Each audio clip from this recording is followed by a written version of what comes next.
Health Minister Keheliya stated in Parliament that certain factions are deliberately attacking the health service by presenting false facts.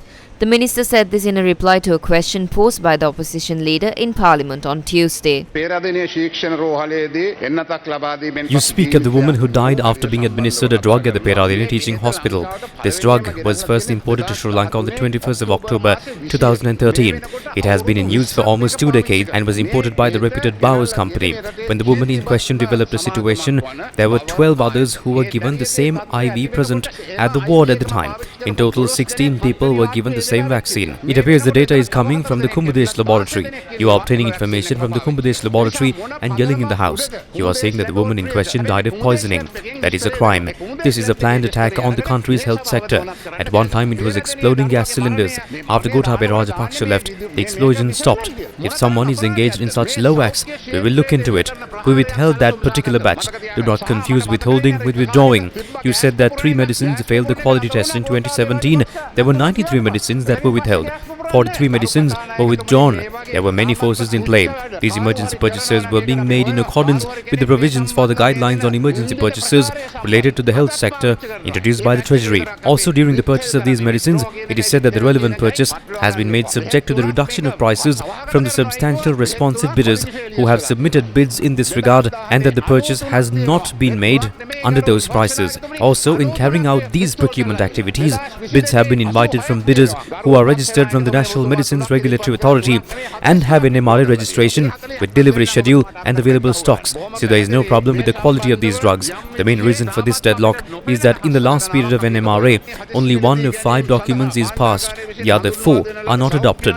I stopped this disgraceful work. That's why they have launched this attack. I can withstand it all. I will allow the leader of the opposition to ask for a debate one day.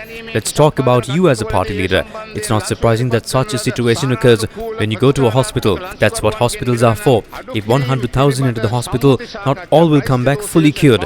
Unfortunately for them, there is a flower shop in front of the spiritual house. This is the reality. If someone wants to get a ministerial position, that's a different story. But the problem is that by doing that, you have also misled this country. I will personally come to talk to you about this. I will come to your office. If what you say is true, I will accept it very humbly. I have no argument for that. If there has been such a mistake on my part, I will be subject to whatever punishments you give. I believe there are flaws. I can't say there are no flaws in this situation. Do not betray this free health sector to fulfill those ambitions. I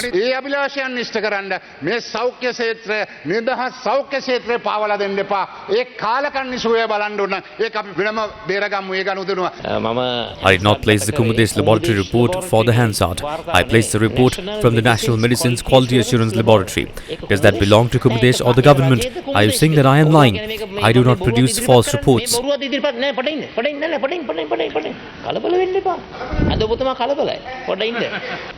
This was withdrawn on the 29th of January and was used until June. That is the issue. Do not try to cover up these acts. We are ready to debate. There is no problem about that. But those debates must have the reality on the ground.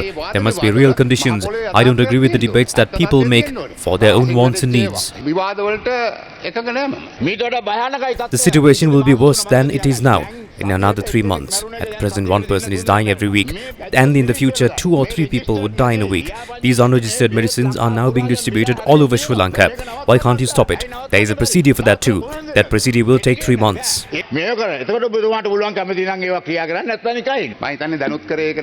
You are simply intimidating the people with regard to the free health service.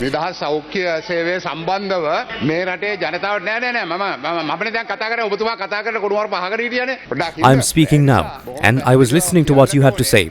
I am ready to speak. It appears you all are specialists. If there is a shortcoming, we will address that. You are speaking of increasing deaths.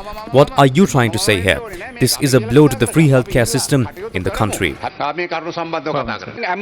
When one thing is asked from the minister, he responds with another. You are speaking about V. Nataraja from Peace Associates. The tender process was not followed.